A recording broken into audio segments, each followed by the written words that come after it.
इस एपिसोड को जॉन टॉरी के ऊपर फोकस किया गया है। जॉन को वर्जीनिया ने एक सिक्योरिटी गार्ड के रूप में लॉकडाउन में रख लिया था। जॉन सुबह उठता है और वो जून को एक लेटर लिखता है। जॉन जून को लेटर लिखते समय अपने फादर को बहुत ज्यादा मिस करता है। जॉन लॉटन में रहने के अपने फैसले से खुश था। जॉन के दांत में बहुत ज्यादा पेन हो रहा था, जिसके कारण वो स्वीट्स नहीं खा पा रहा था। जॉन जून को लिखा हुआ लेटर अपने लॉन्ड्री बैग में रखता है और हेड पहनकर घर से बाहर निकल जाता है। जॉन गन स्मिथ शॉप में जाकर एक गन अलॉट कर लेता है और वो कैमरॉन को उसकी गार्ड ड्यूटी से रिलीव करके उसकी जगह ड्यूटी करने लग जाता है। शिफ्ट के एंड होने पर जॉन जेनिस के पास जाता है और वो उसे अपना लॉन्ड्री बैग दे देता है। घर लौटने से पहले जॉन अपनी गन को भी जमा करवा देता है। अगले दिन सुबह भी जॉन अपने सेम रूटीन को फॉलो करता है, लेकिन वो इस बार ड्यूटी पर जाने से पहले कपड़े पिकअप करने के लिए लॉन्ड्री में पहुंच जाता है। जॉन अपने घर लौट कर आता है। उसे लॉन्ड्री के बैग में से जून का लेटर मिलता है। जॉन तुरंत ही उसके लेटर को पढ़ लेता है। अगले दिन जॉन कैमरॉन को रिलीव करने जाता है, लेकिन उसे कैमरॉन पोस्ट पर दिखाई नहीं देता। जॉन कैमरॉन को ढूंढने के लिए कुछ और रेंजर्स के साथ उसके घर पर पहुंच जाता है। वो उसके घर पे नॉक करने लग जाता है, लेकिन उसे अंदर से कोई भी आवाज नहीं आती। रेंजर्स कैमरॉन के घर को देखते हैं। जॉन को तभी कैमरॉन के घर के पीछे से आती हुई कुछ आवाजें सुनाई देती है। जॉन तुरंत ही कैमरॉन के घर के पीछे आ जाता है। जॉन कैमरॉन की बॉडी को देखता है, जिसे कि कुछ जॉम्बीज खा रहे थे। कैमरॉन भी रिएनिमेट हो चुका था। जॉन तुरंत ही उसे मार डालता है। मॉर्गन एक ट्रेलर को इंस्पेक्ट करता है। वहाँ पर उसे एक बॉक्स दिखाई देता है। बॉक्स के अंदर मॉर्गन को ग्रेस का जंपर सूट दिखाई देता है। वो उसे देखकर मुस्कुरा देता है। वो जगह डैनियल और मॉर्गन ने सप्लाईज एक्सचेंज करने के लिए चुनी हुई थी। डैनियल ने ग्रेस का जंपर सूट मॉर्गन के लिए वहाँ पर रख दिया था। डैनियल ने एक लेटर लिखकर मॉर्गन को बताया था कि ग्रेस का जंपर सूट उसे एक रेंजर की गाड़ी में से मिला था। मॉर्गन उस जंपर को लेकर अपनी गाड़ी में आ जाता है और वो उस जंपर को रिफर्स को सुंघा देता है। मॉर्गन ग्रेस को ढूंढने के लिए गल्च की ओर रवाना हो जाता है, क्योंकि उसने लास्ट टाइम ग्रेस को वहीं पर देखा था और वो रूफस के साथ उसी जगह से ग्रेस को ढूंढने की शुरुआत करना चाहता था। मॉर्गन ने अपने हेड को शेव कर लिया था। वो ग्रेस के बारे में सोचने लग जाता है कि क्या इतने दिनों बाद भी ग्रेस उसे पहचान पाएगी। लॉटन में जॉन कैमरॉन के डेथ प्लेस को सिक्योर कर देता है। वो रेंजर से कैमरॉन की बॉडी को हटाने से भी मना करता है। तभी वहाँ पर वर्जीनिया पहुँच जाती है और वर्जीनिया जॉन को क्लियर करती है कि कैमरॉन अपनी खुद की गलती के कारण मारा गया था। वर्जीनिया का मानना था कि कैमरॉन ड्रिंक करके फैंस के पास पहुँच गया था। वहाँ पर कैमरॉन अपनी खुद की लापरवाही के कारण जॉम्बीज के नजदीक आ गया होगा और जॉम्बीज ने उसे पकड़ के बाइट कर लिया होगा। जॉन वर्जीनिया से उस जगह की खोजबीन करने के लिए कहता है, लेकिन वर्जीनिया जॉन की बातों को इग्नोर कर देती है। कैमरॉन की बॉडी को वर्जीनिया वहाँ से उठवा देती है।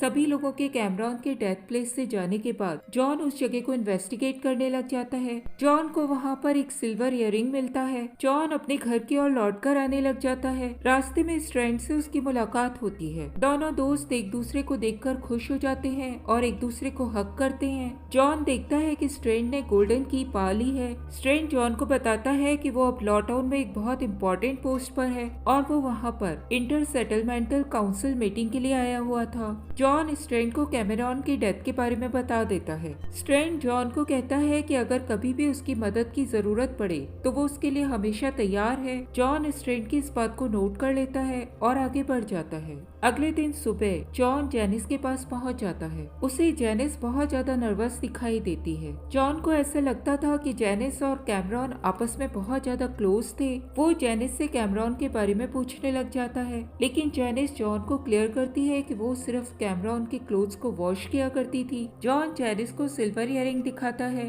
जेनिस उस सिल्वर इयररिंग को देखकर मना कर देती है कि ये उसका नहीं है। जॉन जेनिस को बताता है कि वो सिर्फ ये जानना चाहता है कि क्या जेनिस उस सिल्वर इयररिंग को पहचानती थी, लेकिन जेनिस जॉन को इसके लिए भी मना कर देती है। जॉन जेनिस को अलर्ट रहने के लिए कहता है और वहाँ से चला जाता है। जॉन वर्जीनिया के पास जाता है। जॉन वर्जीनिया को बताता है कि उसे ऐसा लगता है कि कैमरॉन की मौत एक हादसा नहीं थी। वर्जीनिया के पूछने पर जॉन उसे बताता है कि कैमरॉन के घर से फैंस बहुत दूर थी। जॉन वर्जीनिया को ये भी बताता है कि कैमरॉन के घर के अंदर रखी हुई मूनशाइन की बॉटल्स पूरी तरह से भरी हुई थी, यानी कि कैमरॉन ने उस रात ड्रिंक नहीं किया था। वर्जीनिया के पूछने पर कि जॉन को किसके ऊपर शक है, जॉन वर्जीनिया को सिल्वर इयररिंग दिखा देता है। वर्जीनिया जॉन को एक कहानी सुनाने लग जाती है। वर्जीनिया जॉन को बताती है कि इससे पहले वो जिस सेटलमेंट में रहती थी वहाँ पर एक आदमी ने एक ट्यूना कैन के लिए अपने दोस्त को मार दिया था। वर्जीनिया जॉन को ये भी बताती है कि टाउन के लोगों ने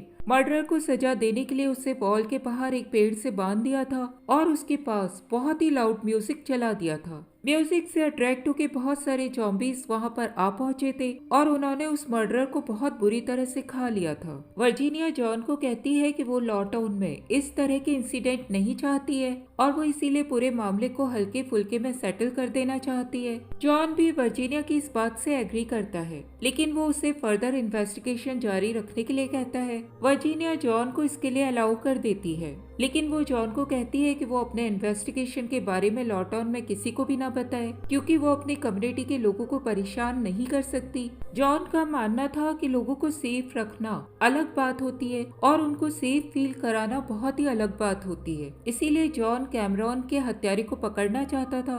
वर्जीनिया लॉ टाउन के अंदर पेट्रोलिंग के लिए आदमियों को डबल कर देती है। जैकब कैमरॉन के फ्यूनरल को करवा देता है। फ्यूनरल के आखिर में जॉन डकोटा के पास जाता है और वो उसे एक कॉफी स्वीटनर दे देता है। जॉन डकोटा से कैमरॉन के बारे में पूछने लग जाता है। डकोटा जॉन को बताती है कि कैमरॉन बहुत ही अच्छा आदमी था और वो उन लोगों को बाहर ले जाने के समय गार्ड किया करता था। डकोटा जॉन से कैमरॉन के बारे में और भी बात करना चाहती थी, लेकिन तभी वहाँ पर वर्जीनिया पहुँच जाती है और वो डकोटा को घर जाने के लिए कहती है। उन लोगों को तभी कुछ रेंजर्स की आवाजें आती हुई सुनाई देती है। जॉन अपने साथियों के साथ उस जगह पर पहुंच जाता है। वो लोग देखते हैं कि मार्कस ने जेनिस को लॉ टाउन से बाहर भागते हुए पकड़ लिया था। वर्जीनिया हिल को जेनिस का बैग चेक करने के लिए कहती है। हिल जेनिस के बैग को खाली कर देता है। वर्जीनिया जेनिस के बैग से निकले हुए सामान को चेक करती है। उस सामान में उसे सिल्वर इयररिंग का वही पेयर दिख जाता है जो कि जॉन ने उसे दिखाया था। जॉन उस सिल्वर इयररिंग को देखता है और उसे जेनिस के झूठ बोलने के ऊपर बहुत ज्यादा गुस्सा आता है। जॉन जेनिस के पास उसकी सेल में पहुंच जाता है। जॉन जेनिस को कैमरॉन की बनाई हुई जेनिस की ड्राइंग दिखाता है और उससे एक बार फिर से कैमरॉन के बारे में पूछने लग जाता है। जेनिस जॉन को बताती है कि वो किसी भी तरह से उसकी मदद नहीं कर सकता, क्योंकि वर्जीनिया की कैद से कोई भी आजाद नहीं हो पाया है। जेनिस जॉन के पूछने पर उसे बताती है कि उसने कैमरॉन को नहीं मारा है और वो इयररिंग भी उसका नहीं है। जॉन जेनिस को बचाना चाहता था, लेकिन वो जानता था कि वर्जीनिया ने जेनिस को सब लोगों के सामने कैमरॉन का किलर बताया है और वो अब अपने आप को किसी के भी सामने झूठा साबित नहीं होने देगी। जेनिस का मानना था कि वो इयररिंग वर्जीनिया ने ही उसके बैग में प्लांट किया था। जेनिस जॉन को बताती है कि वो और कैमरॉन दोनों एक दूसरे को प्यार करते थे, लेकिन वर्जीनिया साथ रहने वालों को अलग कर दिया करती है, इसीलिए उन लोगों ने अपने रिलेशनशिप को अब तक छिपा के रखा हुआ था। जेनिस जॉन को बताती है कि कैमरॉन और उसने भागने की पूरी प्लानिंग कर ली थी। जेनिस जॉन को ये भी बताती है कि उसने सुबह लॉ टाउन से भागने की इसीलिए कोशिश की थी क्योंकि अब कैमरॉन के बिना वो वहाँ पर नहीं रह सकती थी। मार्कस तभी जॉन को बुलाने के लिए वहाँ पर पहुँच जाता है। वो उसे वर्जीनिया के पास जाने के लिए कहता है। जॉन वर्जीनिया के पास पहुँच जाता है। वर्जीनिया उसे खाने के लिए स्ट्रॉबेरी जैम सैंडविच देती है, लेकिन जॉन अपनी कैविटीज के कारण उन सैंडविच को नहीं खा पाता।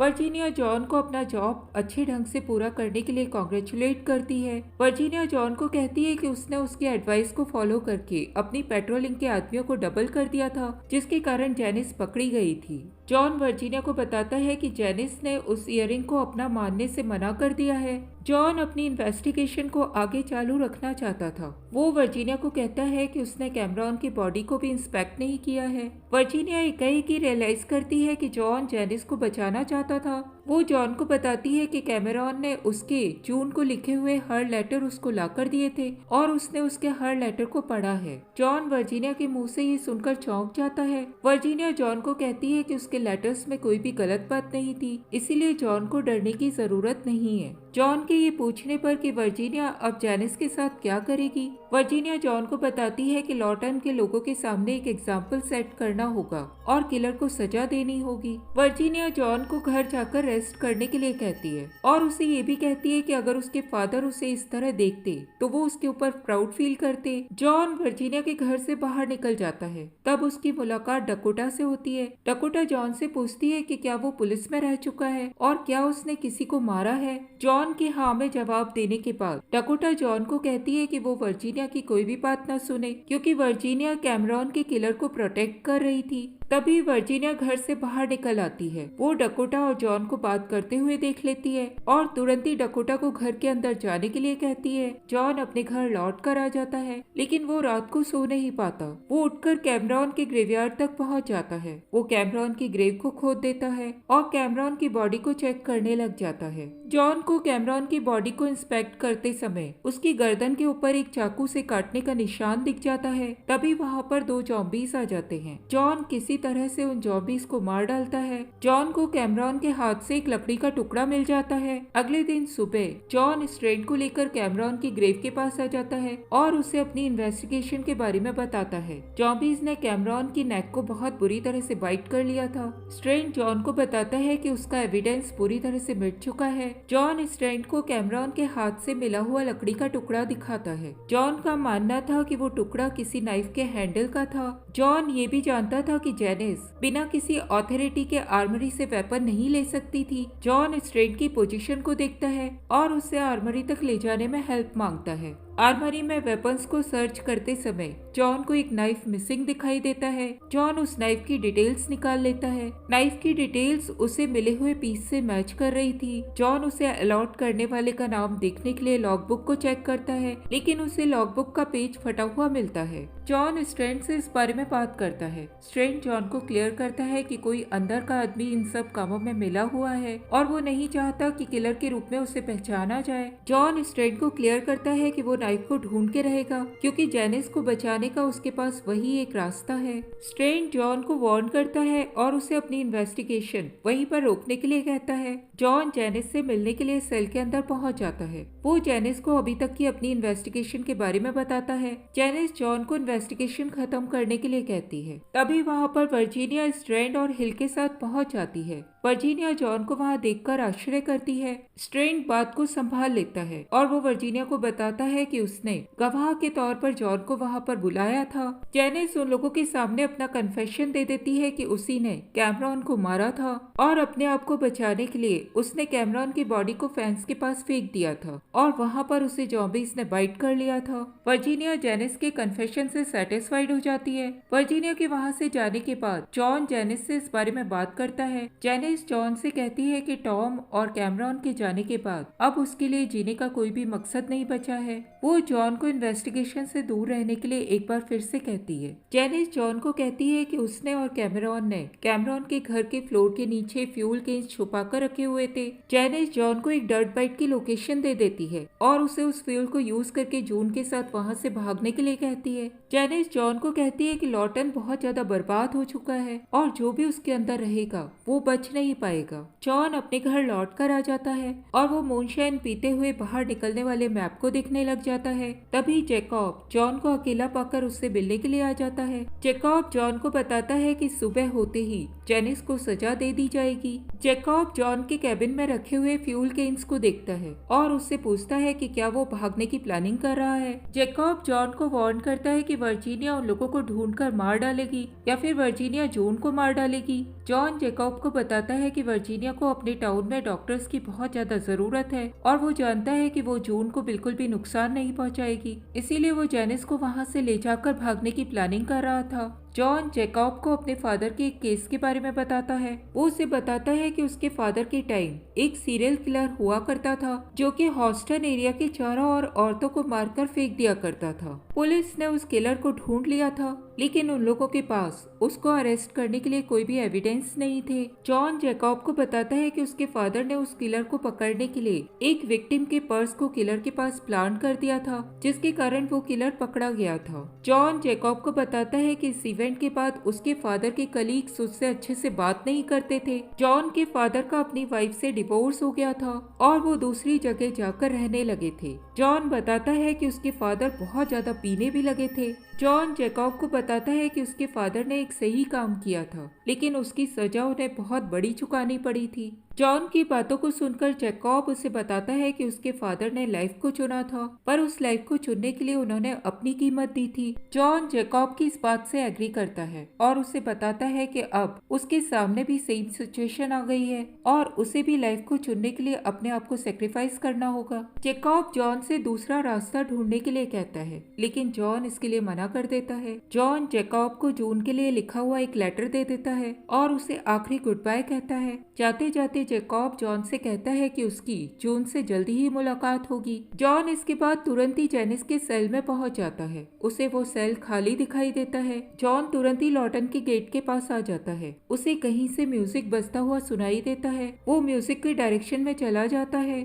उसे बहुत सारे जॉम्बीज एक बॉडी के ऊपर झुके हुए दिखाई देते हैं। जॉन उन जॉम्बीज को मार डालता है। उसे वहाँ पर जेनिस का लोअर हाफ बॉडी पोर्शन दिखाई देता है। जॉन को अचानक ही एक जॉम्बी की आवाज आती है। जॉन रिएनिमेटेड जेनिस को वहाँ पर देखता है। वो उसके पास पहुंचकर उसे मार डालता है। जॉन उस रेडियो का निशाना लगाकर उसके ऊपर भी गोली चला देता है। जॉन जेनिस को कैमरॉन के बगल में ही दफन कर देता है। जॉन बहुत ज्यादा गुस्से में आ जाता है। वो गन लेकर वर्जीनिया के घर की ओर जाने लग जाता है। तभी जैकब और स्ट्रेंट दोनों ही उसे पकड़ लेते हैं। जॉन जैकब और स्ट्रेंट को देखकर समझ जाता है कि उन लोगों ने ही जेनिस के एग्जीक्यूशन को पहले करवा दिया था। वो उन लोगों के ऊपर बहुत ज्यादा गुस्सा करने लग जाता है। स्ट्रेंट और जॉन आपस में लड़ाई करने लग जाते हैं। स्ट्रेंट जॉन को बताता है कि जेनिस को तो मरना ही था, लेकिन जॉन को उसके साथ मरने की जरूरत नहीं थी। स्ट्रेंट जॉन को क्लियर करता है कि वो लोग कहीं भी जाते, वर्जीनिया उन दोनों को ढूंढकर मार डालती। जॉन बहुत ज्यादा फ्रस्ट्रेट हो जाता है और वो रियलाइज करता है कि जेनिस लॉटन के बारे में बिल्कुल ठीक कह रही थी कि वो पूरी तरह से बर्बाद हो चुका है। उसी दिन वर्जीनिया एक टाउन मीटिंग बुलाती है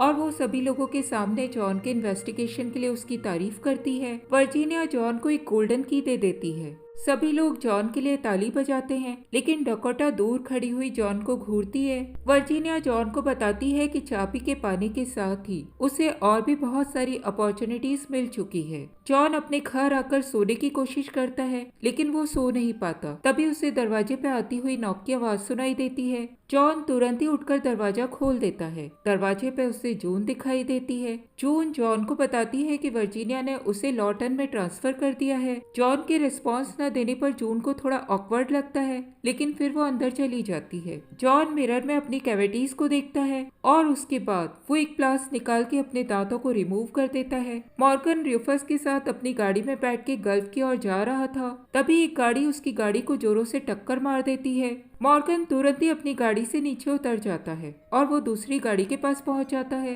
उस गाड़ी में से दो आदमी बाहर निकल जाते हैं। ये वही आदमी थे जिन लोगों को हमने पेंट करते हुए देखा था। मॉर्गन उन लोगों को अपने एक्स के पॉइंट पर ले लेता है और उनसे एक्सीडेंट करने का कारण पूछता है। दूसरी गाड़ी का आदमी मॉर्गन से एमिल के बारे में पूछने लग जाता है। मॉर्गन उसे बताता है कि वर्जीनिया एमिल के बारे में बहुत अच्छे से जानती है। ड्राइवर ने वर्जीनिया का नाम पहले कभी भी नहीं सुना था। वो मॉर्गन से एक चाबी के बारे में पूछने लग जाता है। वो मॉर्गन को बताता है कि एमिल उन दोनों को एक चाबी देने वाला था। तभी उस आदमी का दोस्त नाइफ लेकर मॉर्गन के पास आ जाता है। मॉर्गन उसे वार्न करता है, लेकिन वो मॉर्गन के ऊपर अटैक कर देता है। मॉर्गन तुरंत ही अपनी एक्स से वार करके उसे मार डालता है। ड्राइवर भी मॉर्गन को पीछे से पकड़कर उसे दबोच लेता है। मॉर्गन अपने आप को छुड़ाने की कोशिश करने लग जाता है। इस बीच मॉर्गन के गले में लटकी हुई की बाहर आ जाती है। वो ड्राइवर मॉर्गन के गले में लटकी हुई चाबी को देखता है और नाइफ लेकर मॉर्गन की की लेने के लिए आगे बढ़ जाता है, लेकिन मॉर्गन तुरंत ही अपनी एक्स से उसे मार डालता है। उन दोनों के मरने के बाद मॉर्गन उस की को देखकर सोचने लग जाता है कि वो किसकी चाबी हो सकती है।